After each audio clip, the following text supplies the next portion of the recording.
Kevin, we keep seeing record close after record close. So how much longer can this bull market run? It's a great question. We've had 36 record closes thus far this year, 57 record closes last year. The S&P 500's up about 17.5% right now. We're trading at lofty valuations well above their 5 and 10-year averages. So you're right to ask, how much longer can this go? And most investors are asking the same question. But there's some good news out there because in October, Greg, we passed the 3-year anniversary of the current bull market. So I asked my research team, is that a good sign or is that a bad sign? What they found is that it's potentially a very good sign.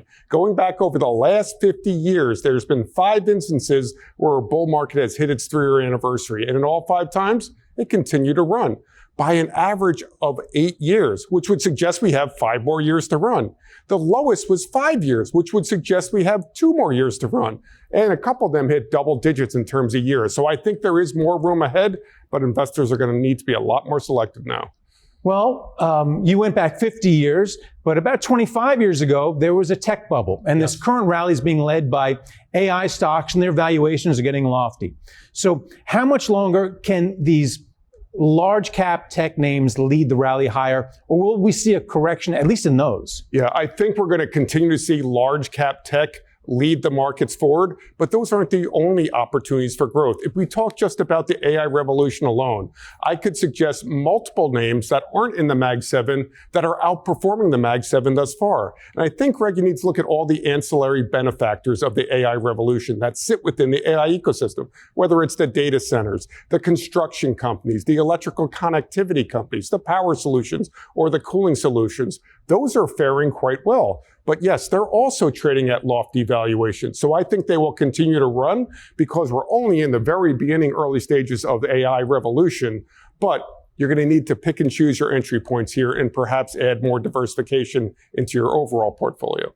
Can you talk about the relationship between the economy and the stock market? Because the stock market, as we discussed, keeps hitting new highs, but the economy lately has been shedding jobs. You have a government shutdown. You have gold at 4,000, and there's a lot of worries clearly over politics. So what's going on between the relationship between the economy and the stock market? Great question. And I think that's the reason why we're going to see some more short-term bouts of volatility ahead. But each bout of volatility will be met with more cash coming off the sidelines. So according to the most recent Atlanta GDP Now forecast, we're looking at about 3.9% growth in the third quarter. What concerns me, however, is that the Fed is forecasting real GDP growth to end the year at 1.6%. 3.9, 1.6. What does the Fed know that we don't know? We're seeing some concerns now in the labor market. We had 911,000 less jobs created over the last year than we thought before. That's why I think the Fed will continue to be accommodative. Well, the Fed cut in October. They cut again. Nevertheless, you're seeing the 10-year above where it was when they first started cutting. So can you talk about the relationship between interest rates and what you're seeing in the stock market? Certainly. So the Federal Reserve in September told us that at that time they were forecasting 3 rate cuts this year. So far, we've gotten 2. However, after that meeting in October, Chair Powell sounded slightly more hawkish or perhaps less dovish.